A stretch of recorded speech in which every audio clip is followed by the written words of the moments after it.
Hey everybody, we are the Dreamland Podcast, doing a little live thing for you here today. Just want to tell you about Smash 64 and what's been going on recently, and hopefully answer any questions you have about the scene or getting into the game. I'm Dark Horse. My tag's Kiro Karopi. I'm Pitch01. I'm Jimmy Joe. And I'm Bacorn. Alright, so Smash 64 actually started off like the events of SmashCon with the combo contest last night. That was pretty exciting. I think Justin told me that there were more people actually watching that combo contest last night live than there were any of the top 8 grand finals for SmashCon last year. So a pretty good start. Yeah, so a pretty good start for 64. I don't know, how do you guys feel about the rest of the tournament going forward? Well, I think it's going to be really, really exciting. We can talk about this tournament, I mean, so much. There's so many good players here, and this is definitely one of the best times ever to be playing Super Smash Bros. 64. We've got Japan, who is considered probably the strongest region in the world here. Also Peru up there as well. And then our best here in North America are finally getting to play these guys at the same time. And this is the first time Japan and Peru are meeting each other at all. So I think it's a really, really stacked, amazing event we have here.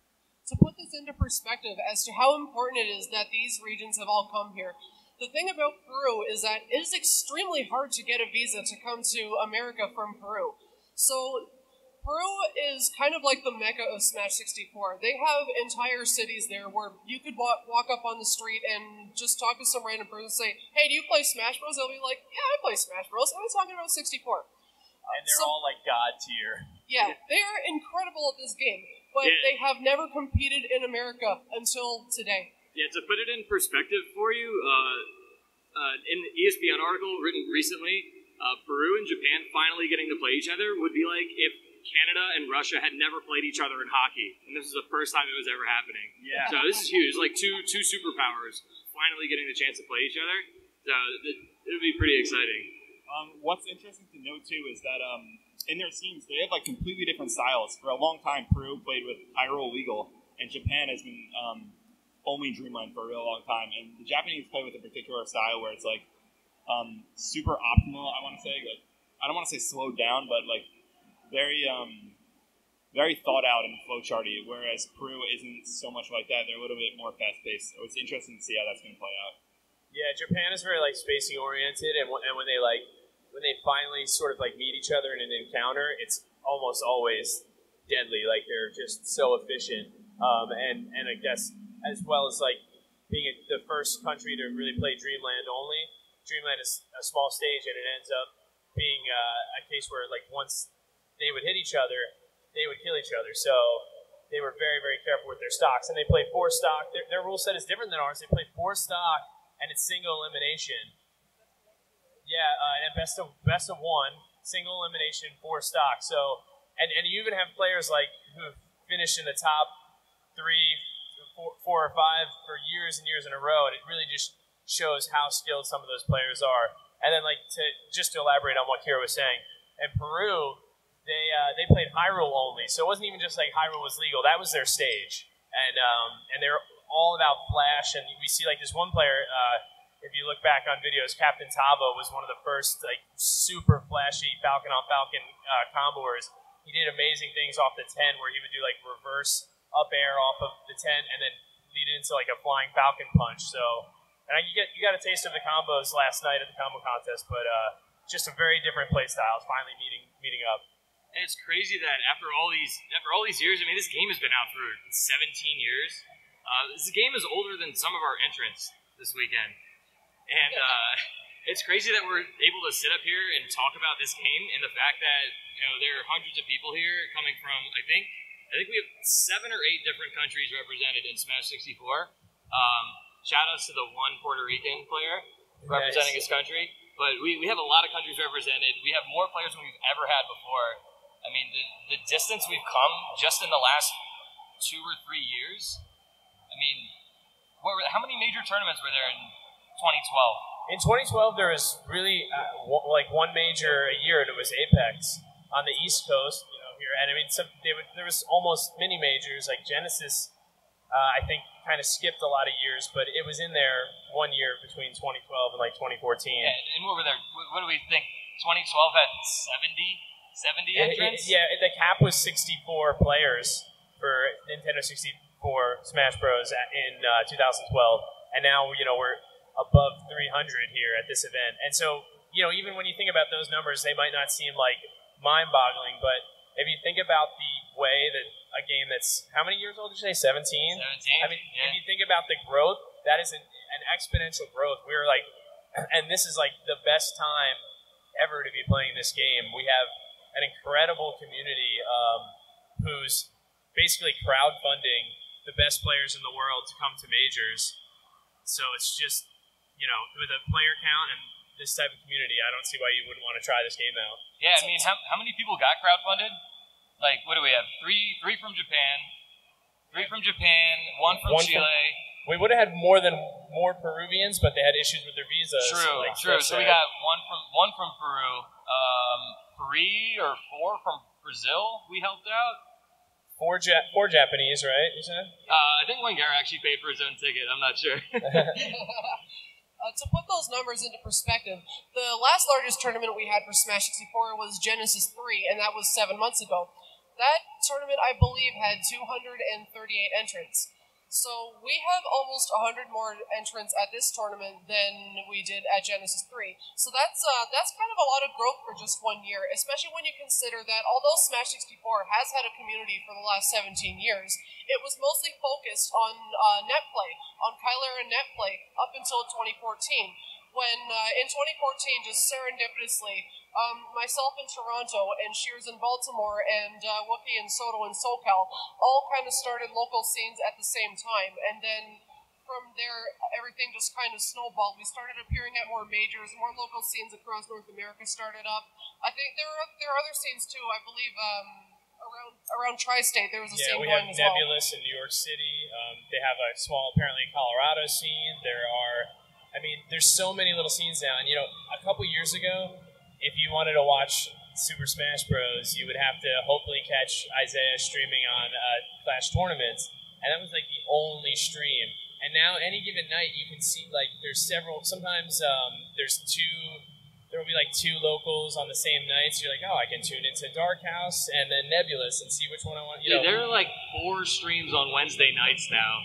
Yeah, Wednesday nights. Wednesday is way too popular. It's the Smash night, but so there's always streams going on. So now that capture cards and stuff are more available, just people are constantly streaming. So there's always something to watch and always new videos to learn from and work on your game. Yeah, we always joke about me and you. I remember the last time we were saying it's hard to keep up. 3 years ago, you could just watch all the games that are released, and now it's impossible to watch all the tournaments that go on. Yeah, a couple years ago, I had literally any match that came on from any tournament, I had seen every single one. And now, I'm happy to be able to say there is no way I'd be able to keep up with that and fully know the meta. Then I was any match, and we were like, please, I need more content. We constantly wanted more matches to come up. Everyone was so thirsty for that, and now it's finally here. Well, as a guy from Indiana who just wanted to play Smash Brothers, up until last year, there was no way for me to actually play, But now with everything just proliferating and scenes popping up everywhere, of course I kind of created the own scene, but toot my own horn, I guess. But it's so much easier to say I want to play Smash Brothers with good people and just say, oh, these people are good, I'll play with them. Yeah, previously you would have had to log on to Kylera, and some people really learned a lot from online, and you can still benefit a lot from that. However, it's definitely a little different than playing on console. There's a certain amount of frame delay that's inherent, so you really have to adapt your style to that.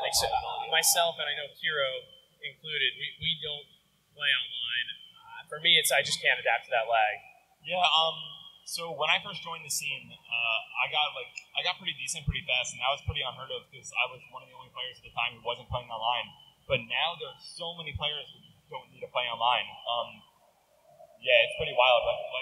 Pitch was talking about earlier, for so many years, the whole scene was online. Up until 2013, 2014, there was virtually no console scene, and now it's really cool to see how many players don't even need to play online because of how many people live close to them. Personally, I'm a speedrunner, so emulators just make me angry in general, so I only play on console. Yeah, it's very different, but you can definitely benefit from matchup knowledge. So at this point, we reached a place where all of our local scenes have competition. You're no longer like definitely needing to drive several hours to play some competitive games, but in your local scene, you may have, you may be your local Captain Falcon, and you get a lot of practice versus Pikachu. But then sometimes you come to a national, and you don't know the Yoshi matchup, so you might get bodied here. But if you play online, the one benefit to that is you get to learn every matchup. If you would like to, you can learn any matchup because you have players from all walks of life and play styles. And learning a lot of matchups is actually really important in 64 because. Well, I'm not going to claim to know all the other games really well, but compared to the other Smash games, 64 has a very wide range of character choices, like at the highest level. Like this tournament in top 8, you might see 8 different characters played just in top 8 of this tournament, and there are only 12 characters in the game. So that's a testament to really how balanced this game is, or really how balanced we have made it like over the years in competition. It's not like 64 is getting patched anytime soon. So yeah, when people find one thing that just seems like unbeatable, it's up to the community to find a way around it. And we've seen characters emerge over the last couple of years as like top choices, like Yoshi. Yeah. Like no one played Yoshi seriously until a couple of years ago. And now this tournament, well, Shears is kind of crazy, but he predicts 4 Yoshis in the top 8. So there you go. A character that no one played a few years ago now might represent half of top 8. Actually, even just look at Apex 2015 last year. Top 8 had 3 Yoshis. It had Wizrobe, Tacos, and Fire Blaster were all in top 8 of Apex. And back then, that was the largest 64 tournament ever. That had almost 200 entrants, I believe. Yeah, every 64 major is like the biggest major of all time when it comes up. It's pretty interesting. Yeah, in the last year, every major we've had has been the biggest 64 tournament of all time. Yeah. And that's because we went, I think, SmashCon last year had 150 something. Genesis had a little over 200, maybe 230, and then this tournament is 314. So it just keeps growing. And I mean, I don't want it to stop, but I'm curious when it's going to plateau or if it ever will. Just keep going up. We'll be, Evo next year. Get ready. Who knows? Coming from, I was a Melee and Brawl player before I got into 64, and I got into the scene 5 years ago. So I remember when back then 300 entrants for a tournament was a lot. So if the other communities are anything to go by, I don't think it's going to plateau anytime soon. That's great. That's great news. I don't really know much about the other communities, but just to see that the way the numbers are moving, clearly we're on an upshoot for sure. So. Yeah, my first tournament was Apex 2012, and at the time, Melee and Brawl had like over 300 entrants, and we're like pretty much there now. It's pretty crazy. Going back to what Dark Horse said before about character variety, I just want to share something that blew my mind when I joined the community. So for like 10 years, all right, so the United States version of Smash and the Japanese version of Smash, they're slightly different, but not really like that different at all, where it's like a huge difference. And for 10 years or so, our worst character in the game was Samus. And the best player in Japan, like undisputably, uses Samus. So it's kind of interesting. Yeah, actually, I was saying in the top 8, you might see 8 characters. In the top 16, you might see all of them. Yeah, definitely. There's a chance that all 12 characters will be represented just in the top 16. So it's pretty crazy. I mean, some guys will just do work with like Ness and Link, and even Samus. Yeah, I mean, going back to like Snosa, so we have Isaiah, who's obviously like the legend of this game, and then there's someone like Jaime, who's the top North American player, like probably like top 5 players in North America, and Isaiah can just like pick Samus or like pick like DK or all these random characters and still beat these players that are extremely good at the game, like top players in North America. The cool thing about character diversity in this game is like there's only 12 characters when you look at it on the bigger picture. It's so small, but that really, I guess, lends to it being able to just be a balanced game. And typically, there is a tier list, and it's been pretty consistent for the most part for a long time. But players who are at the top level in this game, you'll see, and I think it's somewhat different from other games, really know how to use every character at a very high level. It's really a game where you do have the option of playing your favorite, and I don't know if any of you guys watched Pound this year, but my boy Revan, one of the Canadian players, one of the best Kirby mains right now, he was actually going toe-to-toe. I think it went to Game 5 or Game 4 with a Link main named Pyro. And you would think in 64, because everyone's recovery is terrible, that just getting Link off the stage is an insta-kill, but it was not that easy. It's even though Link is 11th on the tier list and Kirby is 2nd, those two players are about of equal caliber as far as skill is concerned, and you just saw like this matchup that you'd believe to be extremely polarizing to actually be very even. It's just really a game where you can just play whoever you want, and that's probably one of my favorite things about it. Yeah, at that same tournament, so I'm considered probably the best Pikachu in the United States outside of Isaiah, and that same Link took a game off my Pika, which is for so long was considered like an unwinnable matchup. Come on, Kiro, I free-stocked your Pika. It's not that good. Yeah, people, that was a very, there was a lot of hype around that. That was a lot of fun to watch and commentate. And that's just and that player, so he came with me to SmashCon. He's from New York. He's going to be playing probably Ness and Link in this tournament, so it's definitely going to be exciting to see how well he does. He's obviously very good. He's been playing the game for a long time as well, but certain players who would even be considered generally just better than him, like Stranded, for instance, might be considered better than Pyro, who's Kira's brother. He's just one of the most technical players on the planet. Matchup knowledge in this game is key again, and Pyro played Ness, who's considered 12 out of 12 on the tier list in a tournament against Stranded's Falcon, who's, I don't know, considered, 1, 2, or 3? Top 3. Yeah. So top 3. And I think he, 4-stocked him. Yeah, it was pretty brutal. Yeah, that was brutal. Yeah, so you never know, and you can really play whoever you want and get very good at this game. One thing I wanted to go back to, we're talking about the game developing over the years, and then you guys brought up Revan. One new addition to the game in competitive play recently has been a timer. We started playing with an 8-minute timer, which isn't available in the game. We play with a ROM hack just to get a timer, and we've seen some timeouts recently. So instead of matches going 10 minutes, which was entirely possible sometimes, now we're seeing them cut off at 8 minutes, and Revan was part of 2 timeouts last week. Yeah, and then it's uncommon though. Yeah, it's definitely not. It's definitely not common. But it's definitely added something to the game recently, especially just with Revan. I can't help but think about it. Yeah, Revan versus Spyro was that went down to pretty late in the time. Super Boom Fan got timed out at Genesis in one game. Yeah, and when we do see timeouts, it's usually very tense because of, again, how incredibly strong the punish game is. A player can't get hit, so they're doing anything they can to avoid being hit. So they're usually dancing very, very closely to each other and trying to avoid that. So there's always a lot of times you'll see very fast matches, but if it's not a fast match and it's getting close to timeout, it's because it's a really tense match. So different types of matches that are equally, I think, great to watch. And you mentioned the punish game, and it's something that we always like to clear up. A lot of people think it's a big misconception that 64 is nothing but 0-to-death combos. Anyone that watched the combo contest last night knows what characters are capable of in this game. You can just go on a run against someone. But it's not quite that simple. There is DI in the game. People get out of combos. In training mode, no DI. Although it may have helped a couple of them a couple times if the CPU DI'd. But you don't have that. You don't have the just freedom to do whatever you want. So, yes, these 0-to-death combos do exist, but they're not nearly as easy to pull off or as frequent as a lot of people would make you believe. Yeah. Well, also think about those combos last night. You couldn't be a frame off.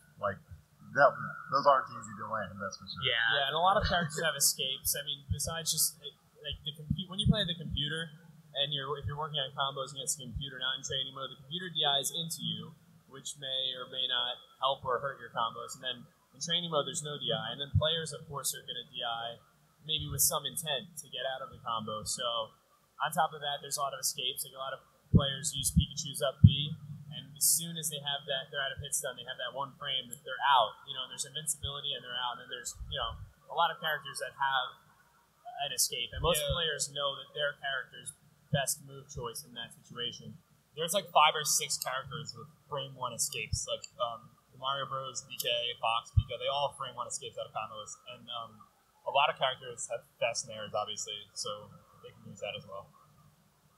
And I don't know, is this unique to 64 where certain abilities have invincibility? Is that in other games? I don't know well enough. But DK's up B. He's invincible for part of it. Samus's OP. She's invincible for several frames. I don't know. So that's another unique way to get out of some of these combos that people have. Like, if you have a couple frames to spare, you can use one of these moves and actually get out. Pikachu's OP, stuff like that. I don't think that's unique to 64, but also I don't think 64 has the strongest combo game out of all the games, so it's probably not quite utilized in the same way. Yeah. No, I was just saying that 64 is the most combo-heavy game in the series, but I believe that invincibility like that does exist in the other games. It's just not quite used in the same way as it would be in 64 because of how heavy the combo game is. But these crazy combos shouldn't deter anyone from playing. Sometimes I sit down with someone and they just combo me a bunch of times, and it's a little depressing. I shed a tear on the inside, but it's also a lot of fun to do them. I know some people that they probably go in training mode and work on combos more than they actually play against other people. That's fun for a lot of people. That contest last night, it's like an art form. Coming up with these combos and being able to execute them. There are tons of 64 combo videos on YouTube. Guys like Prince and Pete in Australia, who sadly could not make the trip. But that's another really fun aspect of the game, just doing these combos. Yeah, absolutely. There's a lot of nuance that the more into the game you are, the more you can appreciate. And I think in the combo contest, there was a lot of combos that didn't get, the general crowd reaction might seem like, oh, I don't really see what was so great about that. But if you play the game, you're like, well, he was using a really hard to use reverse hitbox. He used it twice there. Or he's running off, he's flat drop up airing or fastball up airing while he still has his second jump. So that's and that's one thing that really makes this game unique from the other games is the lack of a C-stick. One thing that we think as a technical thing to do in this community is to just simply flat drop up air or fastball up air without using your second jump because you have to do it with the stick or a pivot up tilt. Being able to use the stick gently without committing to the up input so that you force a jump is something that's pretty hard to do, especially when you're moving around so quickly. To also have that finesse is really, really difficult. Yeah, because you can't turn off tap to jump in 64. It's always there. There's no turning. Like other games, I know you can turn it off. It's important to note too, though. Of course, there's a learning curve, and you have to sit down and practice these things. But at the high level, it's not like, oh man, I'm not going to be able to pivot up tilt, or oh man, I'm not going to be able to fastball up air. Like the best of the best can do these things that we try. So. It's harder than it is in the other games, but it's not something that should deter you from playing the game. Yeah, it's something you want to work on to be able to incorporate into your game. It's muscle memory, and then once I'm sure in the other games, wave dashing isn't something that most players are like, oh my god, he wave dashed. I don't know enough about Melee to know, but I know that it's a tech that people have down. So that's the same thing with this game. These techs may seem difficult at first, but you work them into your mind, your body. And then you incorporate that, tastefully into your game. Personally, I'm sharing a hotel room with 4 Japanese players who yesterday found, I think, no less than 20 ways to combo me from one side of Dreamland to the other into a kill, and that was actually really cool. If you want to get inspired, to get into 64 and learn all the combos, just look for the 4 Japanese players and just watch, anything they do. They have 3 Yoshi players among them, and that was just absolutely nuts. And this was in doubles. It's a lot harder to combo in doubles as one person than it is in singles, but they found a way to do it. And if you want more combo contests, I talked to Mariglas, who sadly went out in the first round last night, and Prince, who won it. And there is going to be a combo contest, salty sweet match between Mariglas and Prince. Oh, that's awesome. Yeah. I didn't know that. It's they're both really excited about it. So that should be a treat. And you could tell Mariglas' combo had a lot of potential. He was able to complete that. He tried taunting with his face.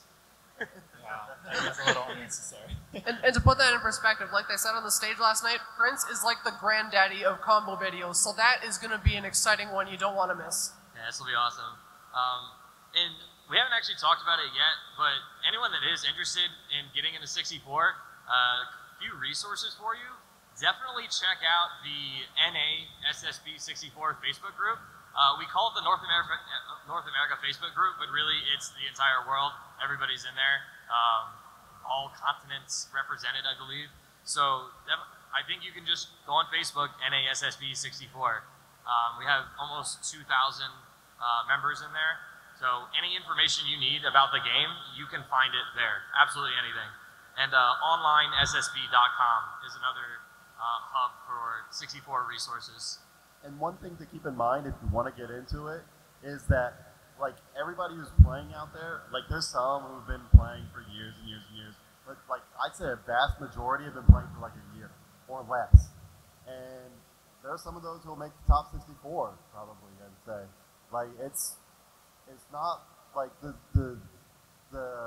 curve isn't so hard that you can't climb it quickly. Yeah, you can still become one of the best of the best. Like, if you want to be one of the best at a Smash game, this may be the game to learn and get there with, because obviously, as we have stated already, the growth is there right now, and still new players are still making it to the top. So, some of us, probably me, have plateaued, but a lot of you will surpass me very quickly. Here's something to inspire you guys. I come from a region where we have players that have been playing for 9 or 10 years, and I was PR'd in a couple months. I started playing in 2014. Any of you guys in this audience can do that. In fact, you could probably get there faster than I did because I hardly ever play the game. You guys, you all have potential in here. Like Hero always says, everyone who picks up a controller in this game has a potential to be the best in the world. It's just that kind of game. Yeah. I mean, like, you think about so we can talk about who's here a little bit too. So Isaiah obviously is was the heavy favorite at this game for years. But what is he seeded in this? Third? Third. Okay. Third. So obviously Super Boom Fan has emerged as like the new, arguably best player in North America. So he's seeded first, and then second we have Bono Bono. I'm pretty sure second is Alvin from Peru or Wingera. They're definitely second and third. Alvin, arguably the best player in Peru. I forget who was telling me. I think it may have been Alvin, but all the Peruvians think they're the best player in Peru. But as far as everybody else is concerned, Alvin or Garrison are the best player in Peru. Yeah, so we have Alvin. To put that in perspective, like to where they are a couple years ago, and Isaiah's less active these days. I don't think that's a surprise to anyone. As he got plenty of other responsibilities. But a couple years ago, he went to Peru because he had heard about and saw videos from Tacna. Basically, they call themselves the City of Smash, where kind of like what Steph was saying, you can walk on the street and be like, hey, you play Smash Bros? And somebody like, yeah. And then they just play at this super high level. He actually traveled there, and he played with all these guys. And this was the first time ever that someone had, I think, won the majority of Picadittos against Isaiah. So Gerson had done that. And Alvin is considered potentially on or better than his level. They're teaming together, aren't they? Alvin and Isaiah. Alvin and Isaiah, I think for doubles. Yeah, and Alvin is teaming with Isaiah for doubles, so that's going to be insane. And Team Mejor, as they're called, which is Jaime, one of the best North American players from Mexico, and Boom, they've lost like a set in the past 5 years. And it's crazy to think about because we have Boom, who's going to finish probably top 3 in this tournament. And Jaime, his teammate, who, he could finish in the top 16, or he could lose even before that. Yeah, but they're still like the best doubles team. It just shows you like how different the two styles can be, singles and doubles. Really, Boom says that Jaime carries that team. Jaime is, and Jaime does, like, I've played against Team Mejor a lot, and the thing about playing against Boom and someone else is, you're always, okay, we have to go for this other person because obviously, like, once you get that other person alone, you're like, cool, Boom is away. Now we can actually hit somebody because you can't hit Boom. And anyone who's played him knows you just can't touch him. So you think you're going to abuse this guy, and then Jaime just wrangles you. You go in, and he just, like a jiu-jitsu master, all of a sudden you're off the stage or you're off the blast zone, and you're like, man, I thought I was going to take advantage of this situation. So, yeah, he is a really, really good doubles player. And this doubles tournament is so stacked. The four Japanese players have split into two teams: Prince and Bono Bono on one, and Wangara and Karaba on the other. Does anybody know if they're playing Yoshi? Because I know traditionally people said that Yoshi wasn't a good team's character, but I know, Steph, you were just saying that they're like crazy in teams. Yeah, I had the pleasure of playing them last night. Japan is not as big on teams as North America is, but they are still extremely good at it. Even though they play with team attack off and we play with it on here, they adapt to the North American rules extremely quickly. And their double Yoshi team was actually disgusting. I was teaming with Wangara. I don't remember which of the two players we were playing against, but it was nuts. One of the things to think about, when we say like they play in a different rule style, and we've had different like regional and international rule styles, they're kind of all converging in a way, at least with the Dreamland only rule set now. But in teams, like we said, is so different, and some players are so much better at teams versus singles or vice versa. The items off thing that Japan, or I'm sorry, not items off, team attack off as Japan plays is another interesting thing, and this community, as old as it may seem, as old as this game may seem, this community is young and we're growing, and the rules are still kind of up in the air. A lot of things can change as far as, teams and singles. A lot of things are up for debate. So obviously, if this is a community you enter into, your voice is willing to be heard. And that debate is heard like every week, I'm pretty sure. Yeah, and it's constantly, we're constantly talking about things. Since we've implemented some new stages recently, we've tried them out at locals. There's talk about possibly implementing them more at majors, but like Final Destination and Battlefield, these are stages that normally aren't accessible that are now accessible along with the timer, as Dark Horse was saying earlier. So it's something to think about. Something that we were just talking about, how teams is like so different from singles, and certain players are good at singles, others are bad at teams. I'm sure a lot of you know who Nintendude is. Big name in Melee. He's actually pretty decent at singles in this game. But Nintendude is actually like one of the best teams players in 64. It's and crazy. Fyro. Yeah, Fyro and Fyro, too. they end up teaming together. And And it's a going like crazy Mario. They go like Mario Ness. Yeah. Yeah, they're going to be playing Mario Ness, for sure. That's what Fyro mentioned to me. Yep. And Nintendude actually played with Isaiah, and they're the only team that recently actually, well, not recently, a few years ago, were actually able to beat Team Mayhor. Like 5 years ago, 4 years ago? Maybe 2012, 4 years ago. yeah. Also, one thing that we've all seen Isaiah play singles. If you're into 64, you've probably seen Isaiah play at some point, whether it's in a video, at a tournament, less likely because he hasn't been as active. But here's something about Isaiah. He loves doubles. Do yourself a favor and watch him play doubles with Alvin this weekend, and just, you thought he was good in singles, wait until you see him play doubles. Another level. Yeah, people say he's actually better in doubles than he is in singles. Yeah. Well, you played with him, you should know that. Yeah, Kiro actually teamed with Isaiah at Snosa recently. So I'm traditionally a singles player. I'm awful at teams. And we went to Snosa. It was like one of the bigger events this year. And I got completely carried to third place just from like singles knowledge and Isaiah being a total beast at teams. So I think Kiro's being a little modest. He did very well for his first doubles tournament. Did you say Kiro's being modest? Yeah, I did say Kira's being modest, which you will almost never hear those words in that order, or I guess from where you guys are looking, Kira's being modest. You'll almost never hear them put together in a single sentence. So. People like to say I'm cocky. I feel like I was at one point. I'm not as cocky as I used to be.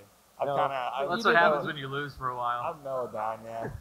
But so he's playing, and his brother Stranded, also like a super technical player, they both never really cared about doubles, and I always try to get these two to play because I really think it's so beautiful, and it really helps you like kind of do this soft focus thing, almost like if you watch some like, I don't know, good like Bruce Lee movies or Ip Man, you just like put yourself in this position and just keep your soft focus and keep yourself safe. I think it's a really like beautiful thing, doubles. But so Kiro and Stranded finally are teaming together, the brothers. So I think they're another team to watch out for.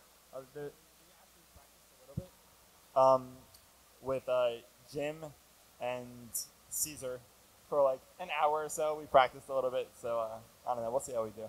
Who was winning that matchup? They were not winning. That's a lie. We were Jim points at the. Maybe you'll have better luck with Caesar and a level 9 CPU. Hey, you can always team with me. Hey, man. I think someone might have to play with a level 9 today. I forget who I was talking to. Their partner bailed on them. Oh, yeah, They're not going to show up. Skyfire. Malachi, due to an emergency, cannot make it. So Maybe Skyfire Studstill will get carried by a level 9. As we know, level 9's like a little bit. We had one of our like main community members last year played. Was it I don't know if it was a money match, but they played a level 9 CPU. Well, he lost to the CPU in a YOLO match. We do YOLO tournaments. It's one stock, random stage, random character, items on very high. It's single elimination tournament. And yeah, he played a CPU because we didn't feel like giving people buys. We were like, oh no, it's a buy. You have to play CPU. And he lost. And he was salty about it. So he rematched the CPU later, the next day at SmashCon, and he lost the best of 3. It was one of the more exciting sets, I think, of SmashCon last year. I think there's a Salty Sweet rematch on the schedule. So it should be pretty intense. We'll see who takes all the money in that one. Yeah, the best thing is we joke about Studstill, like, because he's a character, but he's not bad at the game, and the fact that he lost to a CPU is hilarious. I mean, the CPU has certain patterns that, like, maybe I don't know, he just doesn't recognize and abuse. But when he plays other people, a lot of the time he beats them. Hey man, that CPU is doing like running flat drops. I don't know. I think someone snuck a controller in there.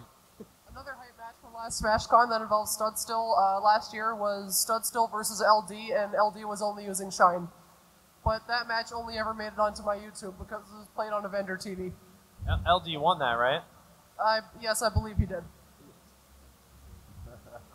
Something I want to mention too before we get out of here is we talked a lot about Peru and Japan, but a region we didn't talk about was Brazil. And I'm not gonna say they're as good as Peru and Japan. They're not, but they have a lot of talented players coming here to this event, and they're really good at the game. They're very new scene too. They are new, yeah. Just in the last maybe year or two, Brazil has like really started to blow up, and now they're sending 4 or 5 people to majors in the U.S., which is pretty awesome. And one thing you can also look at when you look at Brazil is they're an example of how you can start playing this game and get very good very quickly. So their best player is Bonze, who's a Pikachu main. He basically only plays Pikachu. We recently saw him bust out a little Kirby, but for years he's been their best player. And on a very high level here in the U.S. when he comes. And this new player, Court, who's a Link main nonetheless, has like emerged as the second best player in Brazil. And recently, in a major, I think in New Jersey about a week ago, Court actually dominated a set in a Pika-Ditto. He switched to counterpick to counterpick Bonze. He usually plays Link, but he counterpicked Bonze as Pikachu, and he just looked like faster, more technical, just was able to defeat him. So he reset Grand Finals, and Bonze ended up switching to Kirby and winning it. But it just goes to show you that, I mean, in a year of playing, you can be as good as you want to be at the game, really. It's how much you want to be good at it. And that match showed you like how good some of these players are. Bonze got 5 stocked in one of the games, and then he switched characters and won the set.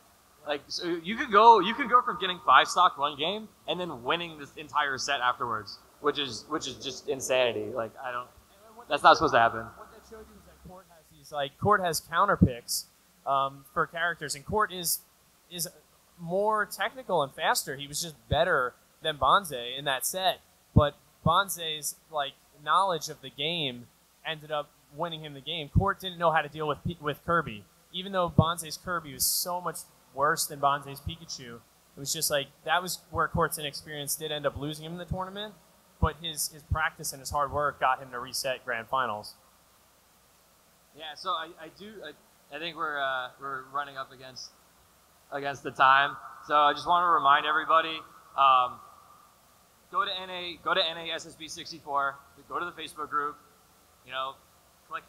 click join or whatever that button is. We'll add you, don't worry. Check out twitch.tv/thedreamland64 for more of our podcast. We like to say we stream it bi-weekly, but that's just not happening. Yeah. But make sure you find it, follow it, so you do know when we go live. What else we got? Also, just enter tournaments. Just enter your local tournaments. If people are playing 64, they're usually more than willing to teach you whatever they know. I mean, even if it's a few matches they just body you, they'll oftentimes be like, oh, you can do this in that situation. Or, you'll learn. We're all willing to teach you. It's just a very friendly community. So try it out. And guys, we do have a few minutes for questions if you would like to take them, if anyone has them. Yeah, sure. Questions. Yeah, absolutely. I'm going to hand you the mic for your question if you'd stand up just so they can see your beautiful face. I actually cannot hear the mic. Hello? Oh, I can hear you. Did you guys encounter any resistance from the timer, from the community, or from any players?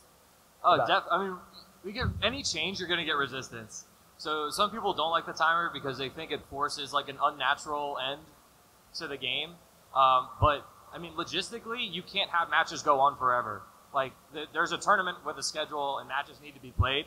So as fun as some people would think it is to watch a 30-minute match, it's not realistic. So yeah, of course there's resistance, but some people say 10 or 6 or whatever, I'd like to add on to that point that there is some resistance in the form of that we as a community do not have enough EverDrives to supply an entire tournament with timers, so there is some backlash from people that don't think it's fair that some people play with timers and others don't. Yeah, it essentially costs like $140 to have an on-screen timer. So for every person to like have that isn't very realistic. Now in the future, tournaments get bigger. Maybe we'll see like that kind of in the budget. But for now, it's just up to individuals that want to spend the money themselves and bring the cartridges to tournaments. Having said that, although the EverDrives are new, there are a ton of them floating around. Like every scene has like 2 or 3. So like it's not like you go to a tournament and there's only one setup with a timer. There's quite a few. Who do you think will make it to top 5? Top 5? Well, Super Boom Fan I think is a lock for top 5. Other than that, it could be kind of a toss-up. I'd say Boom, Bono, Isaiah, Alvin, and then I think Wangara is also like a lock. Yeah, for how could I top 5. forget? Yeah, Wangara, definitely. I think you're going to see Isaiah use Pikachu and Kirby, so I think he's definitely going to make top 5. He's going to play his best characters against international players because he's excited about the challenge, and I think an excited Isaiah is a dangerous foe for sure. I'd say that sounds about right, yeah. I think Prince could make it. He's been playing really well. Yeah, I mean, just seeing his combos, if he can do that with that much precision and ease, I mean, he's amazing. I mean, all the Japanese players potentially could make top 5. I'm not sure what level Karaba's at, but I guess anyone else have any questions? All right. Cool. Thank you guys very much. Thank you. Yeah, definitely. Make sure you check out Top 8 Saturday night. Come support whatever country it is you're interested in. We got Brazil, Japan, Mexico, Chile, Canada. Don't forget the U.S. Pretty cool. Pretty good country. And I want to be seeing all you in the audience in next year's bracket. You can do it, guys. Yes, everybody enter. Thank you Especially so much, you, Dreamland. Seta. Big round of applause. Thank you, guys. In just a few more minutes, come on back to the stage. We're going to have a presentation.